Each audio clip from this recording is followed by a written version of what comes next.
Previously on the 308 project, we bit the bullet and brought a very expensive ECU, and then using your suggestions, I ran various checks on engine components, repaired some dodgy wiring and fixed a fuel issue, but still the engine had a problem.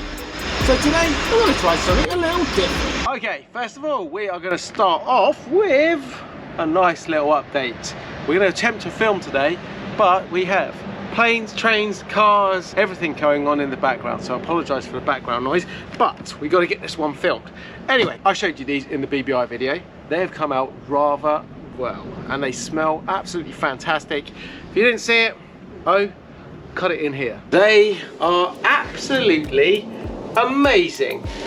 They're super soft. They smell great. Yeah, You agree? Yeah. Right. And they are fantastic. Look at this. This is the headrest, and we've got the embossed horse that they custom created, exactly the same. And how cool is this? That is the custom prancing horse they specially created just to do my headrests, and Clodian's daughter has kindly made that into a keyring for me, which I will treasure for life. That is so cool. Let me show you how they did it.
Look at this lovely soft leather. He's done an amazing job with these. You really would not think these were the same seats. So Claudian also did the center console for me. This is all wrapped in fresh new lovely leather, and at the same time you saw how bad that steering wheel was cracked. Look at that lovely Nardi original wheel there. Somehow it even feels better. Anyway, let's install this in the car. The only thing that I now regret is, really I should have done the door cards. They're not too bad. We're going to clean them up and just probably re-dye a couple of little bits here. So I'm hoping we can get that all to match quite nicely. But we're going to get that in the car, and hopefully it's going to transform the smell in there, because Owen's been in there and he stinks. Now this Targa roof is in an era when Ferrari made things nice and simple. Let's show you. 1, 2, 3, 4, done. Now I really can't wait to finally finish this 308 so I can get rid of it, get on with some more projects, and well, change it, upgrade it to something a little bit more reliable and hopefully something a little newer. But don't worry guys, it's not going to be another electric car. If you remember 2 years ago I put a video out on a bargain Bentley. Now unfortunately I missed out on that one, but I found another possible contender. It's another Bentley Continental GT. I've run a car vertical, and check this out, let me know what you think. In our overview, theft, odometer, financial status, all looks really good on it. But then we've got some damage on this one. But let's have a look at some of the photos on it. We've got some pretty heavy near side front damage, so it looks like we're going to have some suspension, some bodywork there, front end, bumper, possibly a door.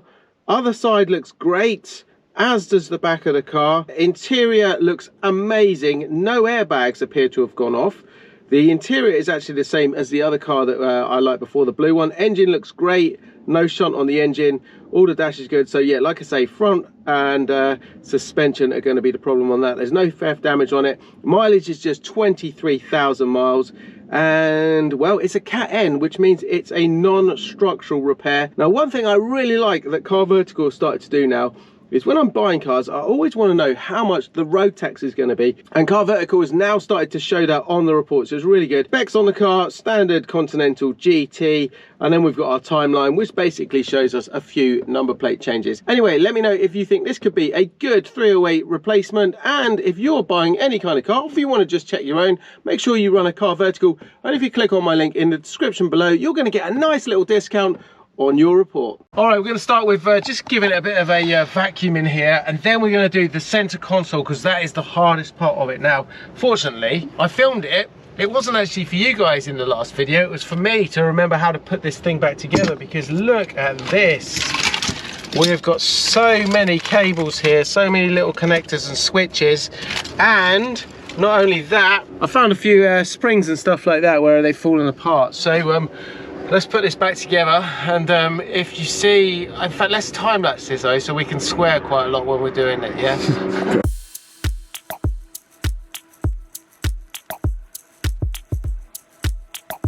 Air conditioning switches all look pretty identical. Luckily, we took a picture of how they come out.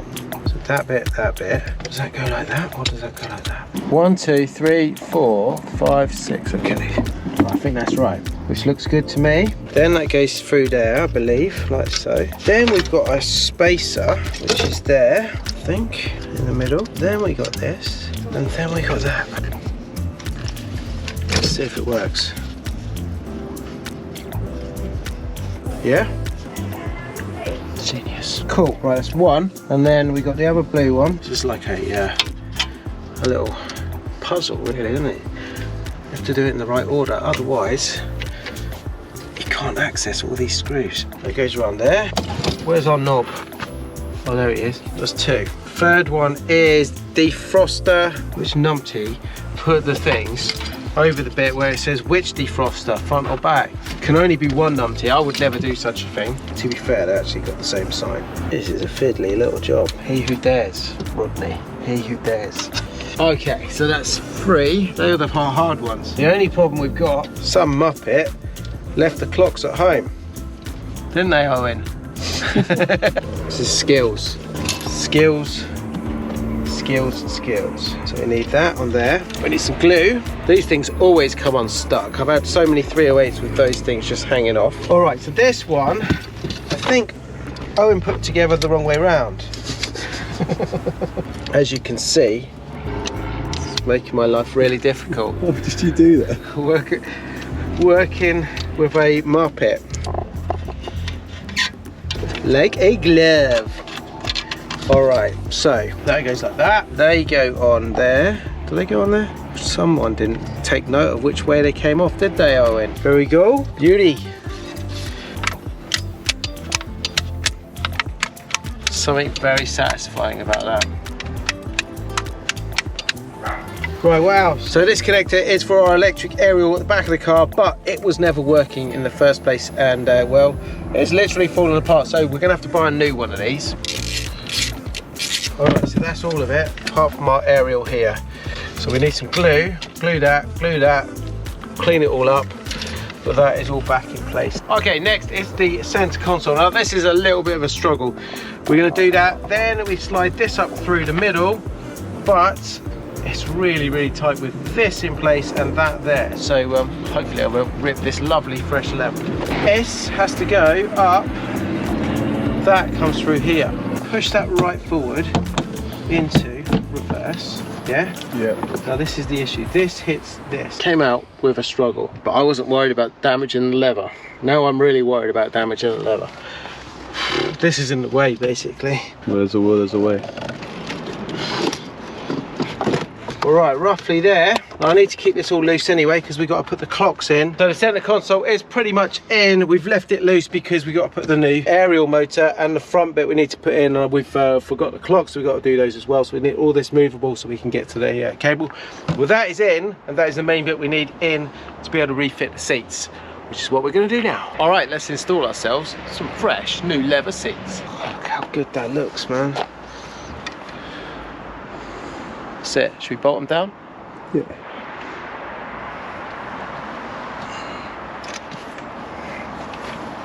Yeah. I feel like Magnum PI already. Alright, let's bolt them down. Okay, we're going to do a little fix on the front here. We got some brand new lenses. This one's got a crack in and that one's got kind of like some kind of glue burn mark on it. These are not expensive at all. A few quid and it'll make them look good. We're also going to clean this bumper up at some point. Some back to black or something like that. I think we'll transform that. Look at that. Bit of a transformation. Now, the key with these, when you're putting these together, is don't over tighten the screws, because that's what's happened there. Someone's over tightened the screw and they've cracked it. Guarantee it. Screw it and nip it up there. That's enough. It's not going anywhere. Right, there's one. All in it. Someone's tried to glue the hole. That's what they've done. So there's it. Oh my gosh. So there's the other one. Now, the purists amongst you will want to know one thing. Has it got Corello written on it? And it has. This is a new original lens. Got the right part numbers on it, the whole lot.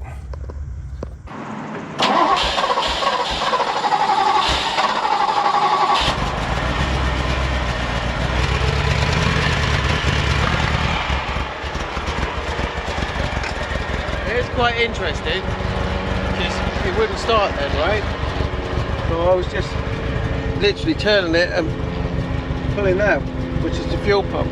Oh, really? And then it like literally drastically changes. Yeah, it goes from like almost started and then you heard it just fires up. So it's quite promising. So fuse is the problem? Well, there's a big potential. It could be. Next job, I think we'll do that.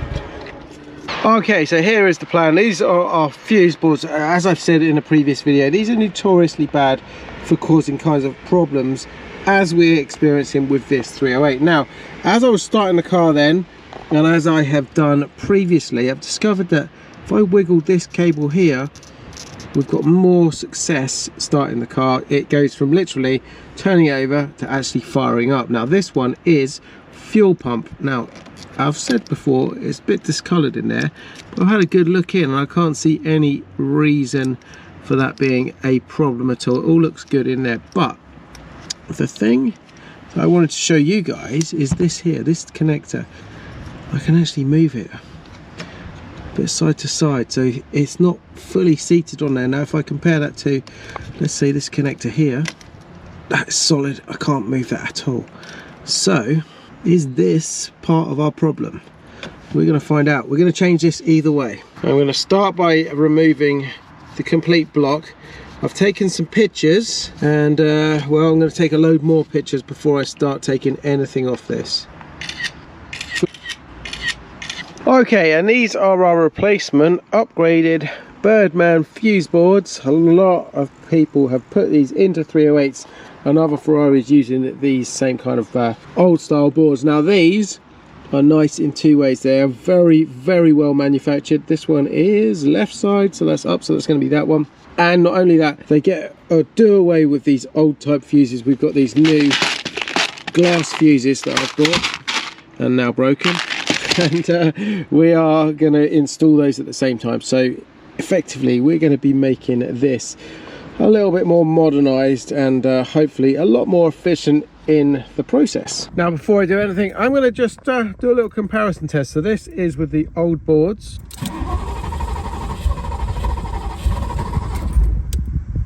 Not even starting. Let's put a little pedal on the gas down there.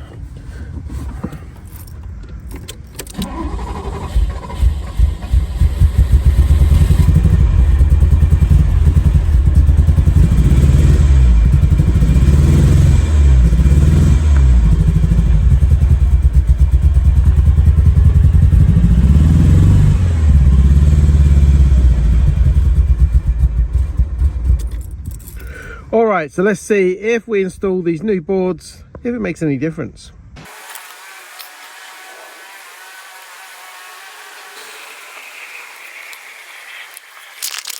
Okay, that was simple enough. So you used the same fittings, got some new screws there for it, but yeah, no problem at all. Now some people mark all these up. I've been lazy, I should have marked them up, but we've just switched them over. Now I'm going to install the fuses, which we're going to make sure we've got the right ones as of this, and then it will just test it with that first side on.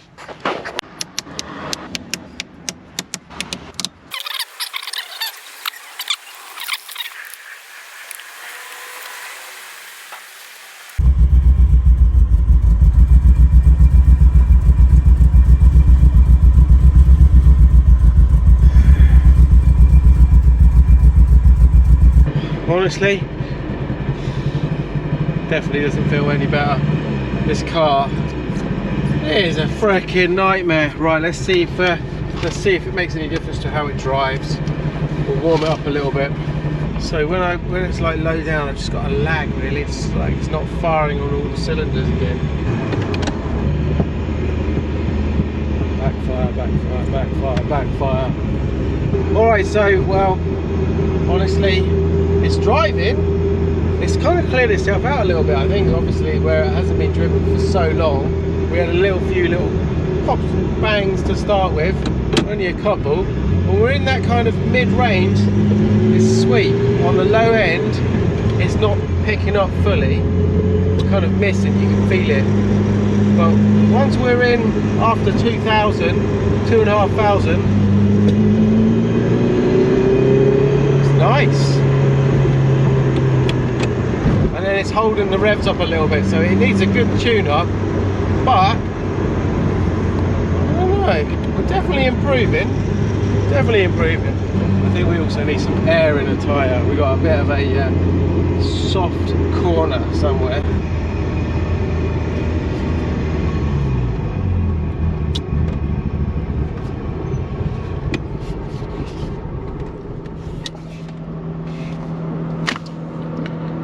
See what I mean? Like you let it go too low and it's just cutting out, it's not firing low. Oh, you have to get out and push, mate. Oh, it's quite heavy, this thing, isn't it? It's heavy. A lot heavier than the BBI. Maybe that's our problem. Maybe the brake's stuck on, that's why it's spluttering. It just doesn't have enough power. Oh my. Come on, you need to put some effort into it if you're going to bump start it. Right, it's only about 2 miles to go. This car is a lot heavier than it looks. Come and give me a hand. What can I say? Semi-successful, but still quite a few problems. It's a couple of nice things I like. It has cleared up the smoke when it warmed up. That was really nice. That's very good to see.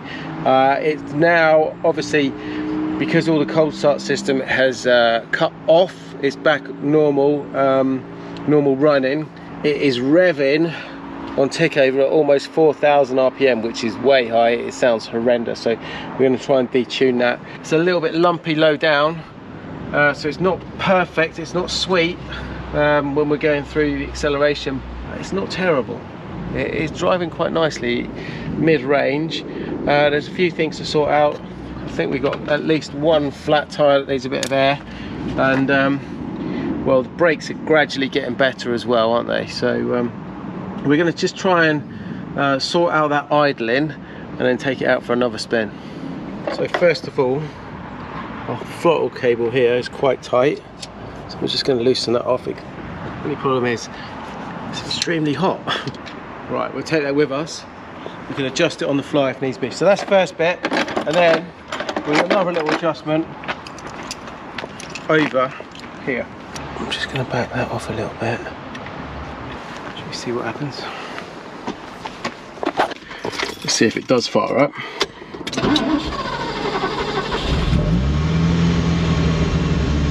So that wasn't enough? No. I would tune it with it on, but it's so bloody loud. What, would you be able to hear the difference of the... Yeah, it would die, the revs will die down, but it's so loud the neighbours are going to be not too happy with that one. Alright, we've given it a little bit of a tune up and it's ticking over, just over 1,000, which is okay for this car. So we're going to give it another little drive and see what happens. Well, we've got the roof off, it's a little bit better now, so it's freaking hot in there a minute ago.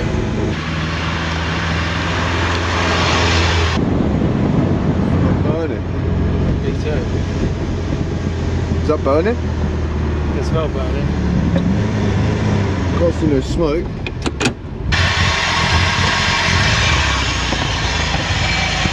Feels alright. I don't know what it was. Definitely. Maybe it's someone with fire up there. I don't know. Maybe. When you're testing these cars after like doing stuff like this. Oh, he tried to headbutt me and slam his head in the door.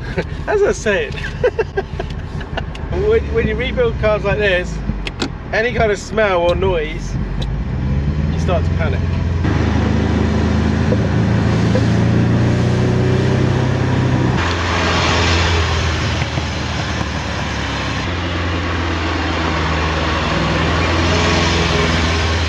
Well, that was by far the longest drive this car has ever had in my ownership. You can see it's nicely warm, fans are kicked in. Now we just got to fix that last problem. So one last job, little simple one we're going to do is this is the wrong wheel. This is off my black car. It's a spare off my black car before we change those wheels to gold wheels, and the reason it is on this car is because of this thing over here. Now this has yellow tape on it now because before I drove it in, clipped the wheel on that, and it burst that very expensive tyre. So we borrowed a wheel. Now we're gonna change the tyres over and put the original wheel back on here because they don't actually match perfectly. This one's got a bit more of a silvery kind of finish on the rim. This one is the same as the other two on the other side.